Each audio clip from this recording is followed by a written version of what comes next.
What's up everybody, welcome to Money Management channel. My name is Andrei and today I'm gonna be doing an update on MMTLP and FINRA SAG. I got the cash in the bag, stadium packed. Born a rock star in this life, gonna live it up. And guys, for today's video I have several quite interesting news.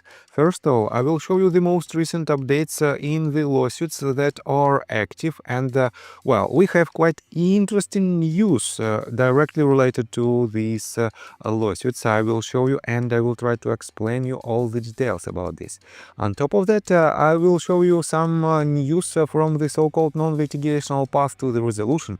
And unfortunately, I don't have a lot of positive news, and I will show you that, well, potentially we are not moving at all in this part of our community, and I will try to prove my words. So, and before we dive deep into all of these, guys, if you want to know more about technical analysis, if you want to receive the most recent and the most up-to-date calls to trade, you can subscribe to my YouTube channel and join my Patreon account with limited time offer, Black Friday 50% discount. And guys, you've seen many of my trade calls, all delivering strong returns in just hours. Now it's your turn to trade smarter. Join my Safe Haven Patreon tier, built for traders who want consistency, structure and real results. You will get a detailed plan to protect your portfolio, monthly one-on-one Zoom sessions with me and private Discord access with all trade alerts, lessons and exclusive updates.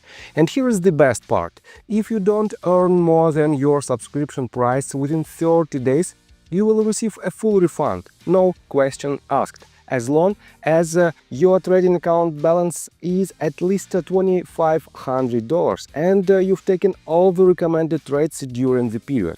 No excuses, no fine print. You profit or you don't pay. Here are just a few of my trade results from the first half of October.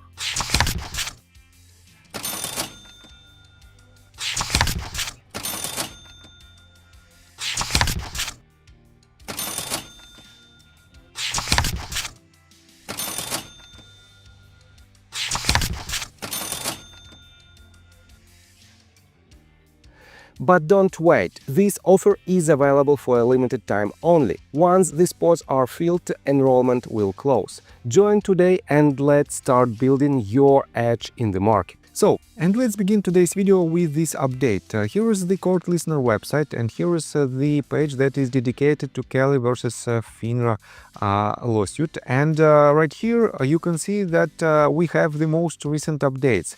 The most recent one was made just a couple of days ago. It is the reply. Unfortunately, court listener doesn't show the full title of this document, but if you search it through the number of basically by its number, by its case number, you can find this. On Pace Monitor, you can see the detailed title of this recent document. It is the response by defendant Financial Industry Regulatory Authority.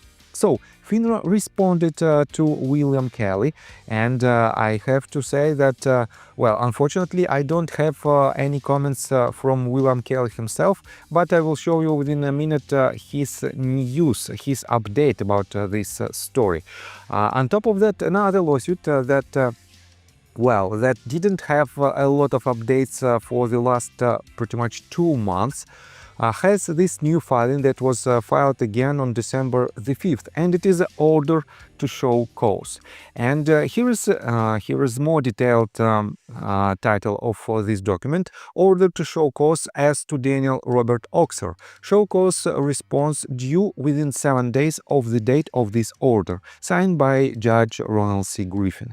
And guys, definitely it is very difficult to understand what is this document about and what does it mean in general. That is why I asked artificial intelligence to explain me what it might be.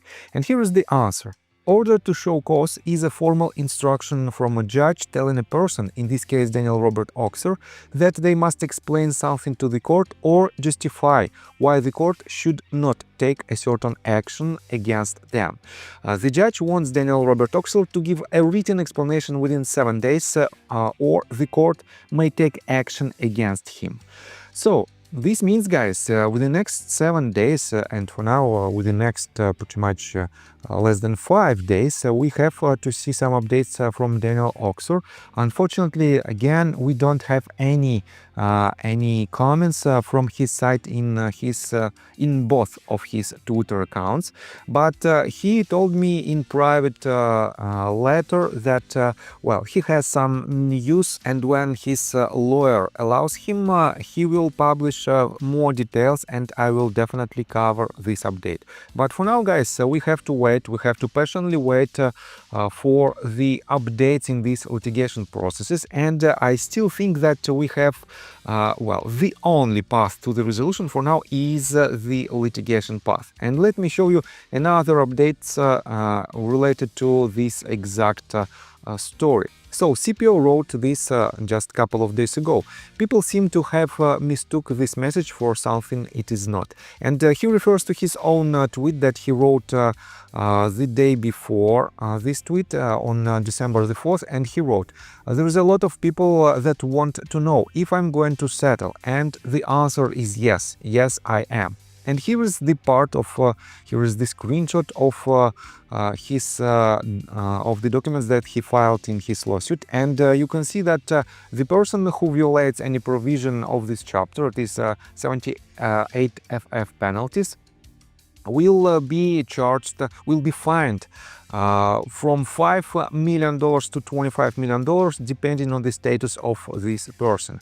And I have to admit that in general it is quite substantial amount of money, and here is his explanation, his own explanation in regards to his tweet, his previous tweet. William Kelly wrote this. People seem to have mistook this message for something it is not. The point I was trying to make is I'm seeking punitive damages, and the part of these damages is going to involve a referral to the Justice Department. If I'm granted discovery and find evidence of a coordinated conspiracy to defraud investors in MMTLP, as we all believe they are to be, I will be seeking RICO charges against these bad actors. I want my money, but after 3 years of this BS, I now want justice so much more. There are people behind this scheme that deserve a prison sentence, and when I found out who they are, that's exactly what I'm going to seek. These bastards thought they could hide behind the immunity of their respective agencies. They've weaponized that immunity against us, using it as a shield to protect their criminal activity. Unfortunately for them, they gave us a private right of action by violating our rights and committing fraud.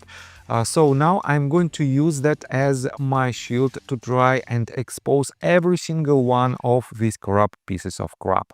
And guys, I have to admit that I support for 100% all legal actions, and basically all actions that are happening inside the MMTLP community, regardless of the part of this community, whether it is a part which want to solve this problem through litigations, or the part that want to solve this problem, well, by non-litigational path to the resolution. Let's put it this way, because to be honest, I don't know what are the actions that they perform in order to achieve this goal. But the most important part of this story is definitely litigation processes, and when we see this type of efforts which might or might not lead us to any type of resolution, I can tell you that if we don't do anything, it will be 100% fail, because in this case no one will come and solve our problems, and that is why, guys, we have to act.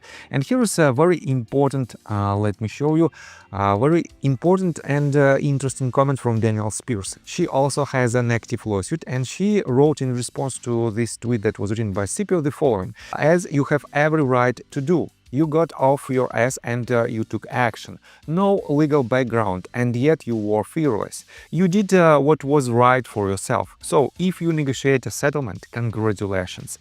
And definitely, guys, we have to win just one lawsuit. We have to remove the total immunity of authorities.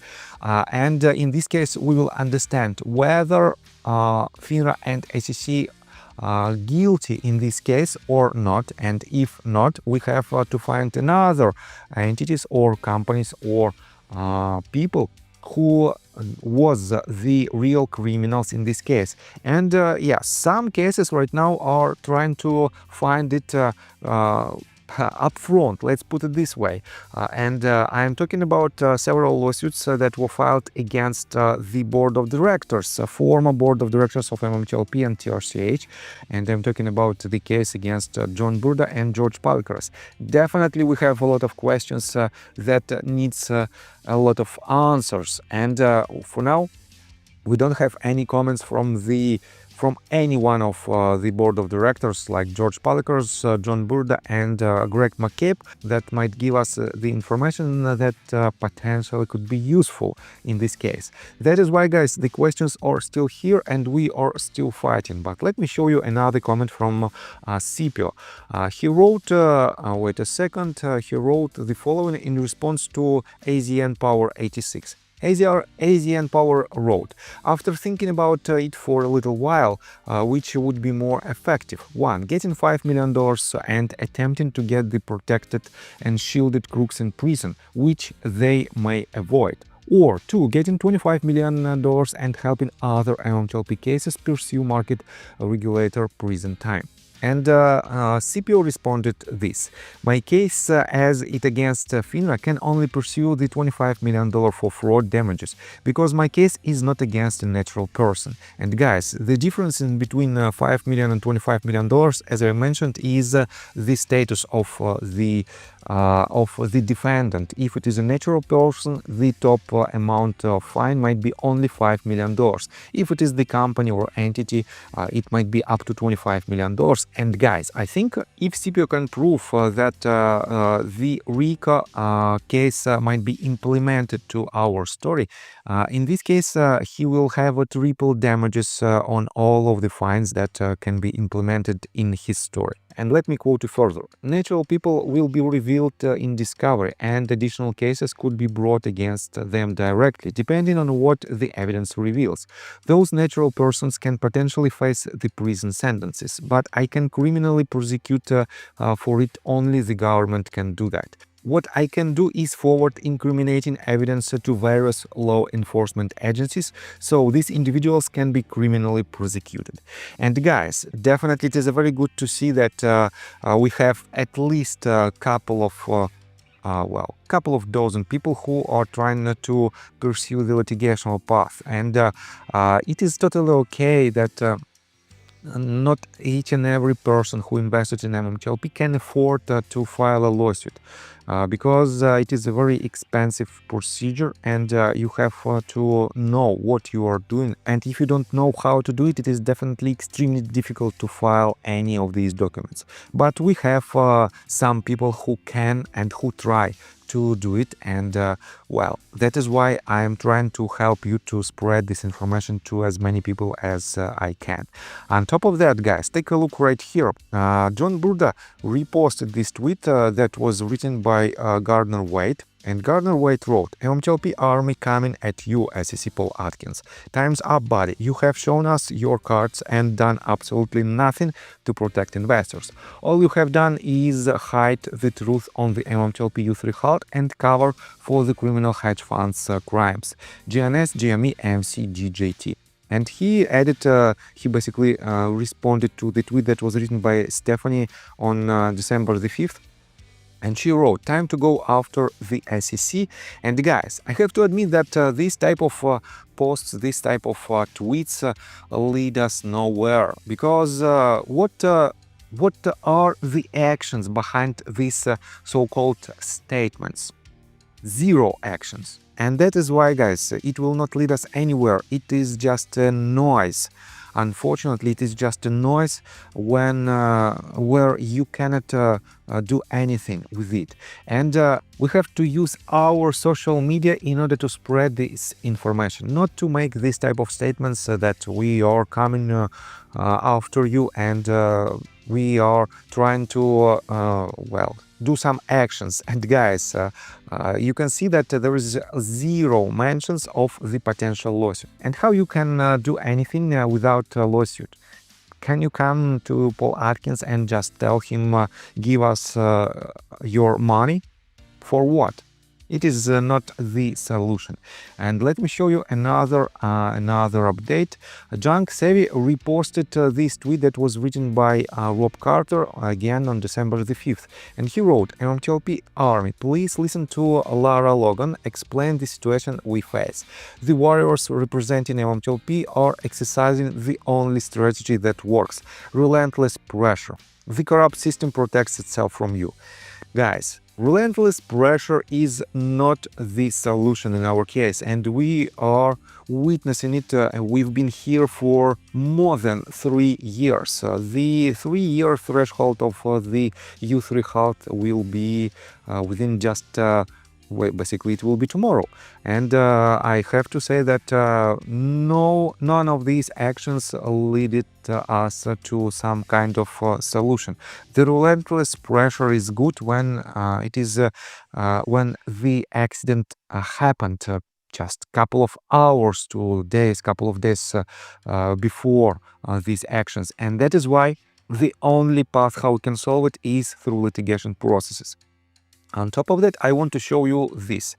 On December the 5th, Sam IM wrote this. MMTLP says they just need one reporter to break the story. And here is quite interesting add-on, because Forbes, Wall Street Journal, Bloomberg, Jon Stewart, Fox, Yahoo Finance, Investor Place, Congress, Charles Payne, Loomer, Neil, Rob, and AI bots aren't enough. How is the refusing to show anyone your proof going? And definitely, guys, we have a lot of articles that were written by this type of mass media, and to be honest, none of them helped us to see any type of resolution. That is why, guys, this so-called relentless pressure is not good. We have to show both sides of the problem, and unfortunately, one side of the problem that is definitely inside the MMTLP community is that we have plenty of actions that were made by the board of directors that potentially was the reason of this not the best, let's put it this way, story. That is why, guys, be patient, and let's mark our calendars for December the 12th. It is the 7-day threshold for this answer that Daniel Oxer needs to respond to the judge, and time will tell what will be the result of these actions. So I think that's all information that I want to provide you. If you like my video, please hit the like button and subscribe to my channel with notification bell, and see you guys and girls next time. Bye. I got the cash in the bag, stadium packed, born a rock star.